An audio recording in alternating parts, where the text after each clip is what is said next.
Welcome to the Vegan Family Kitchen podcast. I am delighted today to be joined by Kimberly Winters. Hi, Kimberly. Hello. Thank you for being here with me today. You are the creator and host of a fantastic podcast called The Most Important Question that everybody should be asking ever, which is, did you bring the hummus? It is a podcast that inspires others to go vegan. She is also a certified professional coach, a reiki practitioner, a certified crystal energy guide, and a public speaker. All around, she's a lover of life, and her goal is to help you find peace and direction you need to live your best life. And I'm totally in with her that eating a plant-based diet and becoming vegan is a big part of that. Through her coaching, Reiki, crystal work, Kimberly helps you find your way to a deeper understanding of who you are and what is meaningful to you. Some of her clients dive deep into a spiritual journey. Others go vegan. Some do both. Her signature talk, The Spiritual Energy of Food, shows us how significant an impact what we eat have on our full being, our body, our mind, and our spirit. And that is exactly what we are going to talk about today. I'm so glad you're here, Kimberly. Thank you for making the time. Thank you. I'm really honored to be here. To start, I'd like you to tell us a little bit about your, let's say, your vegan journey to start. Where did this all begin? And we'll take it from there. Sure. That sounds great. I think like any change we make in our lives, things start to change and seeds start to get planted way before we even realize what's going on. As a child, I had a moment where I was flipping through a magazine. I used to read these like strawberry shortcake comics and things like that. And they had ads in the middle. And I can't imagine this was an ad in a strawberry shortcake comic, but it was for an animal rights group. And the photo was a calf inside of a wooden box. And the words around that picture were, "He has only 3 feet."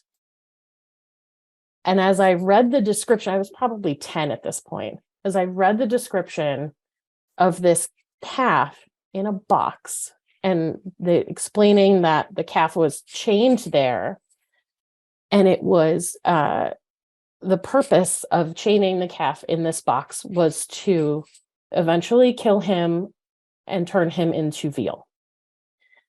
I had not had veal before then. Wasn't a staple in my family, although I was definitely raised in a family where the center piece of every meal was an animal, a piece of an animal.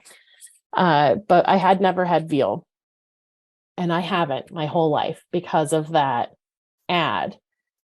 But I kept eating animals because that was the society I was in, the family I was in. But I never forgot about that. And then as I got older, I hit high school and I started to hear about testing on animals. And at this point, I had a job, I had my own money. So I was buying my own hair products and makeup and things like that. And I made it a point not to buy products that had been tested on animals, but I was still eating them. And I was still wearing leather and all of those things. And then I got to college and I took an ethics course. And in that course, the professor talked about things like abortion and things like how smart pigs are and how we are able to kill pigs that we know have like a viable life. We know what they're capable of. We know their intelligence and all those things. But but so many people are like, oh, there needs to be all these parameters around abortion and timeframes and things like that. Another seed was planted, but I was still eating animals. And it took probably another couple of years. Yeah, probably about 2 more years. I had been out all day. This was in 2001. I'd been out all day, so I'd had takeout like 3 times. And my final meal of that evening was Burger King. So fast food, like what a day. right? And I came home, checked the mail, and there was a magazine in the mail for me. It was PETA's Animal Times. And I do not have any idea. It was addressed to me. It wasn't just placed in the mailbox. I don't know why. I don't remember filling anything out about PETA. But I read it because I'd always felt like I loved animals.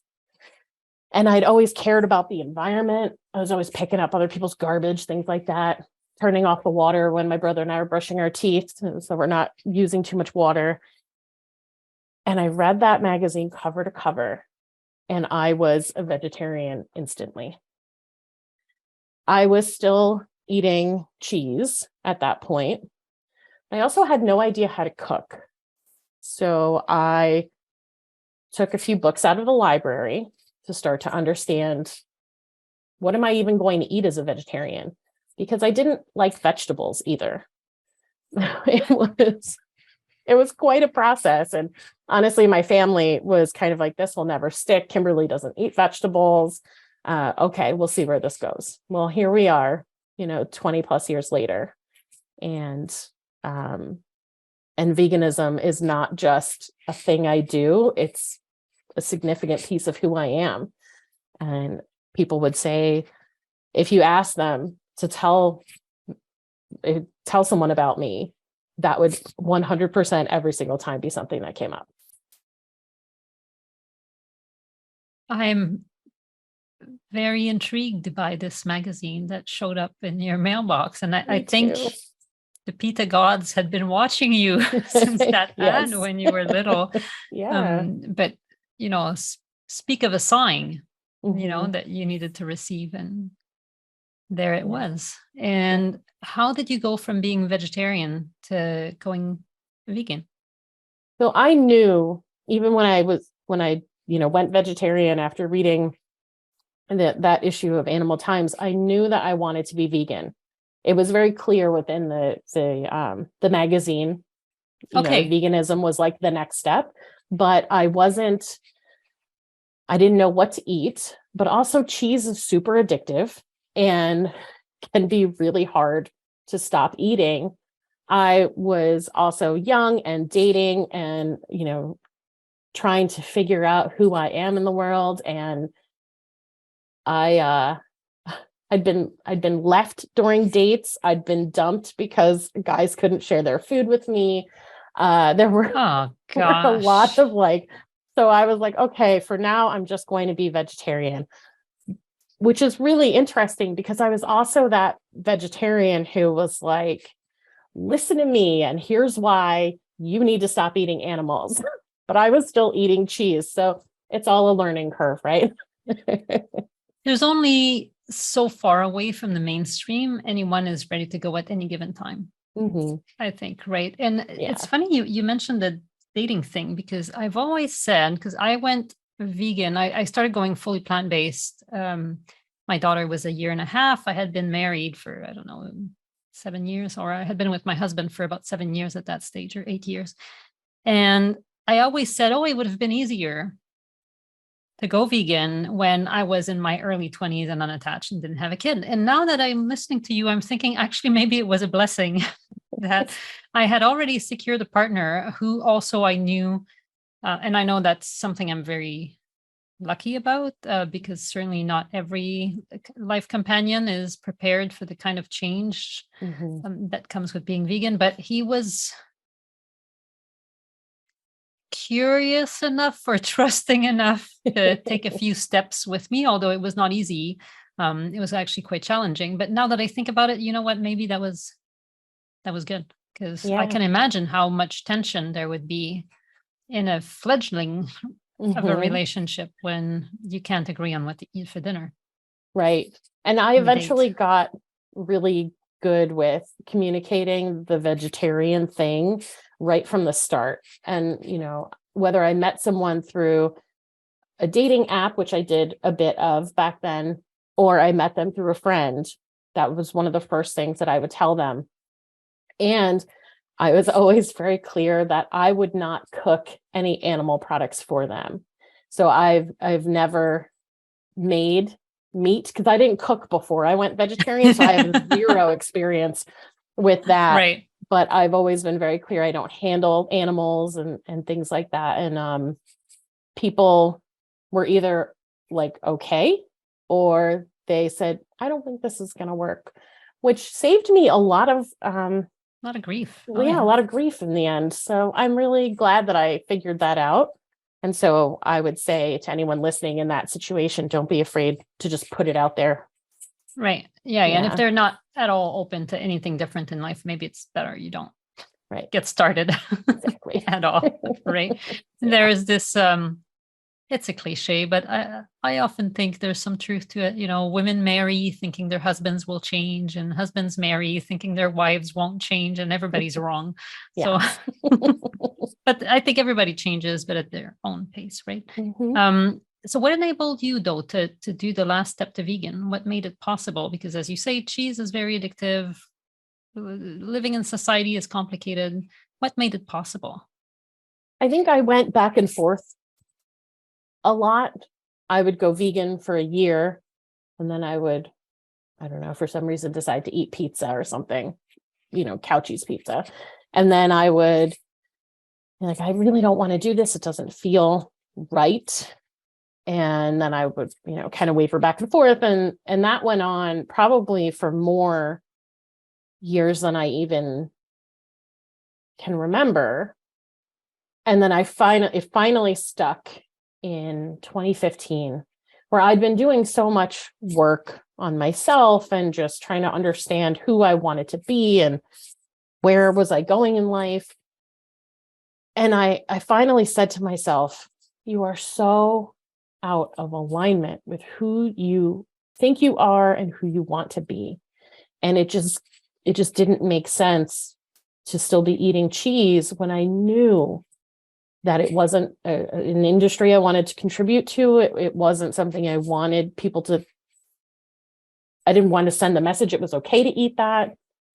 And so having that deeper reason than just, cheese tastes really good, that deeper reason to not do it outweighed my desire for it. And it started to take on this view that it's not food, which I had done years and years ago with other animal products. And once you see this as not food anymore, that really helps. And as far as the physical addiction from cheese goes, if you can find a way to stay away from it, that will fade, and you won't have that physical pull to it anymore. Right. Yeah, I find about 30 days is the sweet spot. Yeah. To get on top of the cravings. Anyway. That's about right. Well, I'm glad you made it. Thank you. Because you have so many interesting ideas to contribute to the vegan community and beyond. And you just mentioned spending more time wondering about who you were and what you believed in. So I'd like to take you a little bit, because that's a big part of your role today, into your spiritual journey and into your more personal alignment story and how it might align with or intersect with your food story. Sure. Yeah. So I've always had this view of myself as someone who was kind and compassionate and put that into the world and created a safe space for others, because I'd spent so much of my life in different areas feeling as if there was no safe space for me. And having this idea that that's who I was, as I started to think about the way that I ate, because, I had already, when I went vegetarian, I was 20 years old. I was living at home. I was able to get rid of all of my animal products outside of food, like leather shoes, handbags, products, all those things. I gave them away and was able to replace them because I didn't have anything else to spend my money on. So the only thing really holding me back from being vegan was cheese. So as I looked at who I thought I was and the cruelty that's involved in the dairy industry, it just, I couldn't do it anymore. And I realized I was just so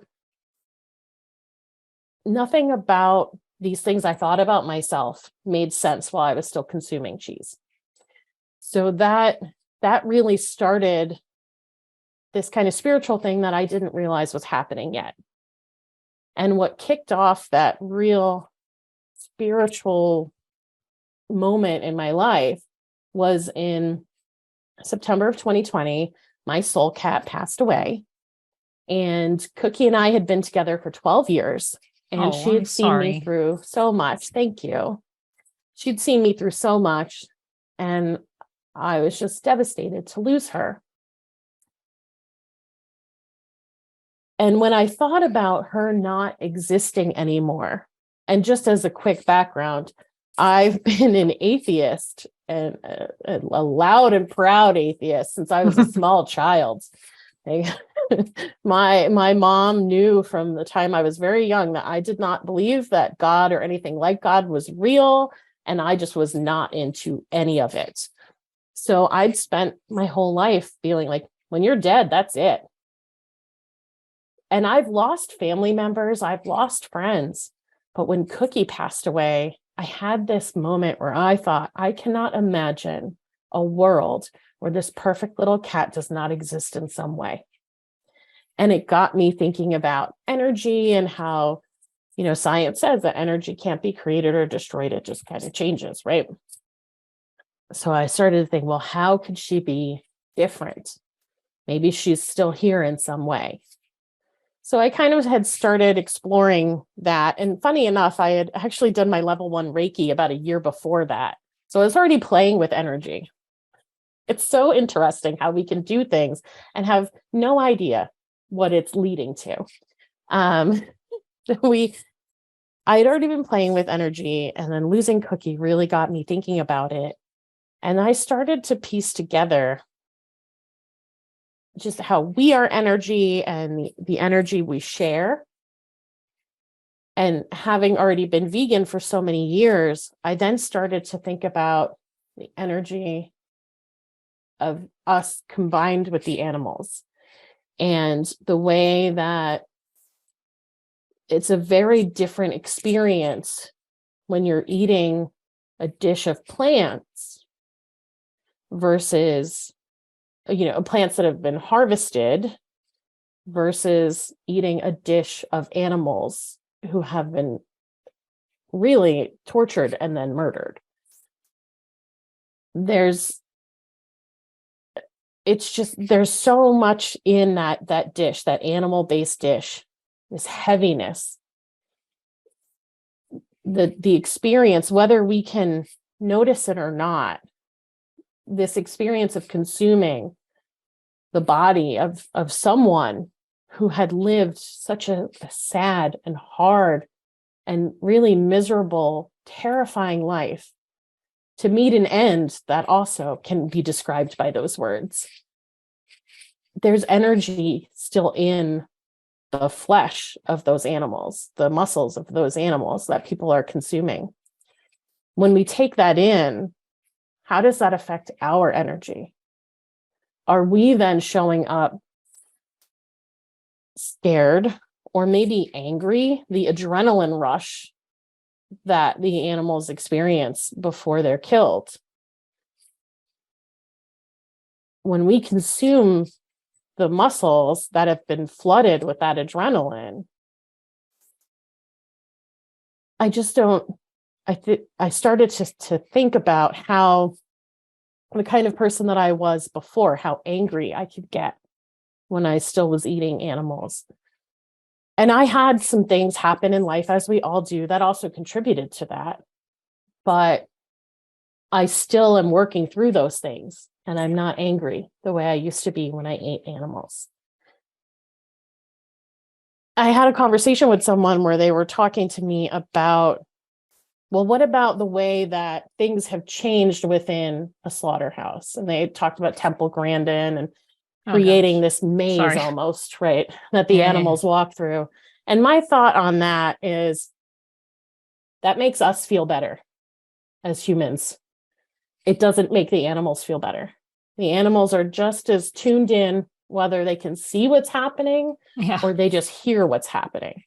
they don't need to see anyway. They have much better senses of smell and perception, I think, than we do, because we are so focused on eyesight. Right. As humans, we've overemphasized that, and I can't stand those illusions that people tell themselves about humane slaughter. It's ridiculous. Anyway, sorry. Yes. No need to apologize. I agree 100%. And so when I think about that energy, and I think about when you look at a plate of animal flesh, even from the perspective of someone who thinks, oh, I want to eat that, this is food to me. The colors that you find on the plate never come from the animals.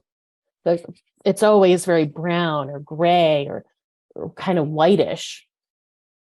The vibrancy that you see on a plate is always from the side dishes, from the vegetables, from the fruit that you might have in there. There's nothing interesting or exciting about just a slab of an animal muscle on a plate. So even just looking at the difference between a dish where the animal flesh is the center versus a dish where plants are the contents, there's a life within that dish of plants, and there's a vibrancy and an energy that is uplifting. And when we consume that uplifting energy, and when we eat with our eyes, our mouth, our ears, our the textures, how we feel it. It's so uplifting and exciting, and we can take that energy and then we go into the next part of our day with that uplifted or expanded feeling. And I think it's so important that even if we're not looking at it from the animal's perspective, and that obviously is a significant piece of what I do and what my focus is, but even for people who are just concerned about themselves, how does that not sound good to you? How does that not sound like the way we should and could be living and thriving? That's the good stuff. That's what we need. That's what keeps us moving, and that energy that can flow through us, that's beautiful, and it just brings in all the other things that we want. That comes from that gorgeous bowl of vegetables. It doesn't come from a sad plate of an animal who's been killed. I find it so interesting that you're saying this about vegetables, coming from the person who apparently 30 years ago did not like vegetables. And as I was listening to you, I jotted down something I want to write in the future that will be called something along the lines of cooking for vegans who don't like vegetables. I think there's people who need to read this, but yes. How do you think that transition happened to you? What made you able to see that? Because on the one hand, I can imagine that people like colors more than they like grayish, and so much of the flavor of meat comes from the spices, which are plants. Right. And I mean, all the flavor, the fats in the meat amplify the flavors, but really the flavors come from the plants around it. But not everybody is ready for the flavors also, right? I think so many of us have eaten bland. But anyway, I'm curious to know how your capacity to see that and live it in your own life came about. For me, it was my commitment to not being part of the system that harms animals. My driving force has always been that I don't want to do that anymore. Because I've got to tell you, I ate so much pasta when I first went vegetarian. Right. Because like I said, I didn't know how to cook. And like some nights, even a box of pasta was beyond my abilities. But there was just this this deep commitment within me to just keep going, keep trying, keep learning. I mean, I have that about me. I always want to learn new things. I'm never satisfied. I always taking on new stuff. So I had that drive anyway. But it was the commitment. And I think we can do that with anything when we're truly committed to something. And I think it certainly helps that mission is bigger than we are. We can do anything, and I think be open to it. And then as I was open to it and I started to experience vegetables, I thought, oh, this is actually pretty good. And I really started looking at my plate and thinking, that looks really pretty, even if it, it wasn't prepared like a chef would prepare it and, properly garnished and whatnot. It was just a heap of food in a bowl. But the vegetables themselves are just so gorgeous. And I feel like there's something within all of us that draws us to it anyway. It's just very natural for us to eat these things. As you were talking, I was imagining orange sweet potatoes and perhaps my other favorite vegetable, which is beets. And I know that's a controversial one, but it's hard not to love the color of beets. Yeah. And I have this picture of myself on my website holding a pot full of beets. And I always hesitate to put it forward because I know some people don't like beets. And I'm like, oh, they're going to look at me and think, oh, I'm all about beets. And I don't like beets. They taste like dirt. I don't want to have anything to, I'm afraid of the negative association. But how can you not like the color, the vibrancy of it? Like even a dead beet that you harvested a year ago will still stain the heck out of you. And that's life, that is vibrancy, as you say. So I appreciate that you've gone over the hump and given it a shot and made it this way. I have to ask you, because I'm not very familiar with the practice. I know it exists, but I realize I've never gotten around to asking the question. What is Reiki? Oh, so Reiki is it's Japanese, and it's a form of energy healing, and it's all about channeling the energy of the universe through us to help someone else. And you'll hear very often that Reiki is like no touch. It's just kind of hovering your hands over someone. And that is very common, but you actually can do Reiki with putting your hands on someone as well. There's different hand positions, and the person who's doing the Reiki, they take at least a few minutes before the session starts to kind of tune in. You have to get very grounded, and you have, your own little ritual to pull in that energy. So you're not using your own energy. So you can do Reiki and not feel depleted when you're done, which is really cool. But you kind of just pull in this universal energy of all the things around us, and you channel that through, and you can really help people make a shift emotionally. Sometimes people have physical changes that they experience, and they can physically feel better. Something within them is healed, and it's just really, really neat. And the practitioner can also sometimes receive messages. Sometimes they don't. Sometimes it's literally just energy flows, sessions over, people feel relaxed and really centered and grounded. But you can see visions, and some people it plays on the clairs of clairaudience or clairvoyance. You can tune into those kinds of things as well, and you can receive messages for the person that you're doing Reiki for. But that doesn't always happen, but it's a nice little extra when it does. But it is just a really simple energy practice, and it's not like religious. You can call in things like angels if you have a connection to them, but it's very much of that physical energy that's all around us, channeling that through to help someone. That's beautiful. Thank you for the explanation, and thank you also for doing the work and being present for others in this way, because I know that it can make a difference. And I was just going to ask you about your work right now and how you bring in together your veganism and your work as, I guess, an energy worker and a healer or a supporter of others. Thank you. So how it all kind of comes together, we can kind of do it two ways. I am a coach, so I have, although I don't always call myself that. I consider myself more of a guide. That feels more me, if you will.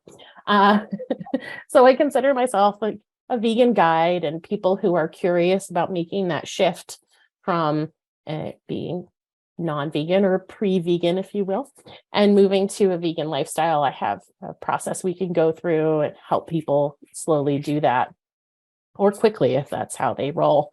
But also in the spiritual piece, now I do twice a month healing circles where we meet on Zoom, and I do some distance angelic reiki. We do meditation and visualization, and it's an hour to just like check in, tune in.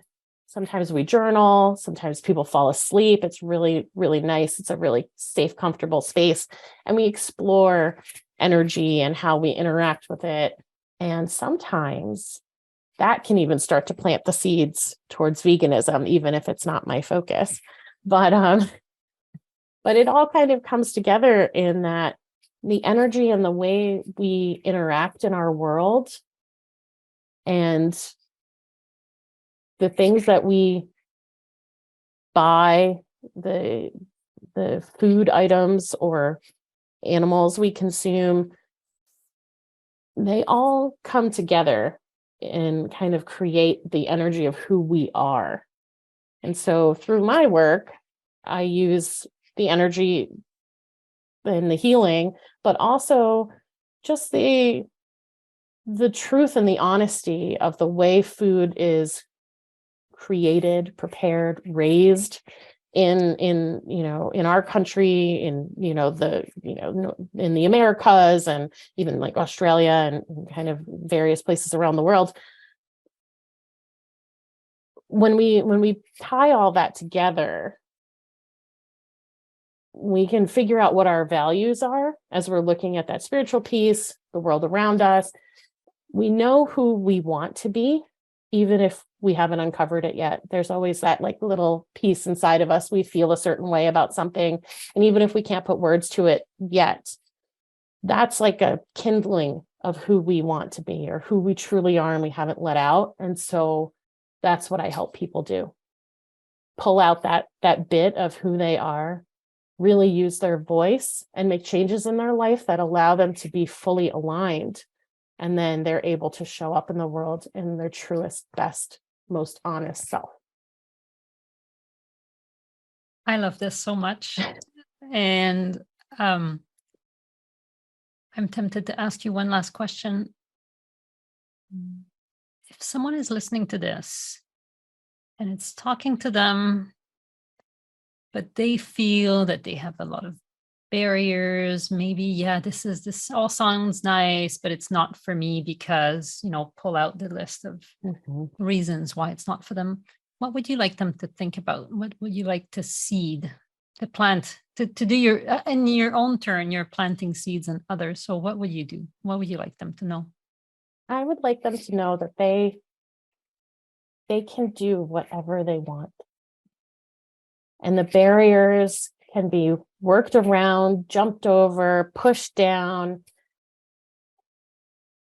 When we uncover who we are and we are willing to show up as that person, a lot of those barriers just fall away. And we don't even have to take any action against them or with them. And the people around us who may seem like barriers now won't be. The life and the potential that we can have if we're just open to exploring the person that we know is in there is just too beautiful for words. Thank you. Thank you for sharing this beautiful energy. And I hope many people will see that this is a sign that they need to connect with you, because I think there's a lot of beautiful work to be done, the kind of work that is really rewarding. And when I was listening to you, I was thinking also about enlightening, but not in the sense of light, but in the sense of feeling lighter and feeling like we can take flight. And I wish that upon many, many other people. If they would like to connect with you, how can they find you? Well, they can find me at my website, which is didyoubringthehummus.com. I'm also I love it. I love it so much. You like Thank hummus? you. Is that a thing? A little bit, yeah. I love it. So didyoubringthehummus.com is a great place to get a hold of you. And you do have a podcast that is available on all the platforms. I do. That people can listen to. Yes. Yes. Yep. Also, Did You Bring the Hummus? Yep.